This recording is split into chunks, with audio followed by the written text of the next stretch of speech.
Sign 0 degree, sine 30 degree, sine 45 degree, sine 60 degree, sine 90 ডিগ্রির মানগুলো মুখস্থ করতে হবে না, কত সহজে নির্ণয় করা যায় দেখো। 0, 1, 2, 3, 4 প্রথমে লিখে নাও, তারপরে প্রত্যেকটাকে রুট করে দাও। √0/4, √0/4 = 0, অর্থাৎ সাইন 0 ডিগ্রির মান 0। সাইন 30 ডিগ্রির মান কত হবে?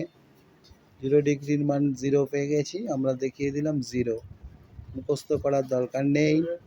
0 সাইন 30 ডিগ্রির মান তাহলে কত হবে? সাইন 30 ডিগ্রির মান হবে 1/4 এর রুট করলে হবে হাফ, 1/2। তাহলে সাইন 30 ডিগ্রির মান হলো 1/2। চলো, সাইন 45 এর মান কত হবে? 2/4 এর রুট করা হয়েছে, 2/4 তাহলে √2/2, 1।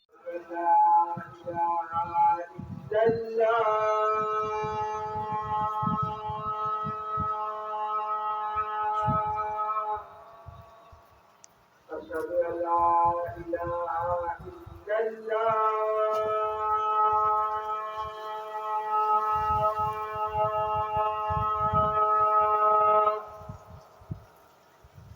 أشهد أن محمدا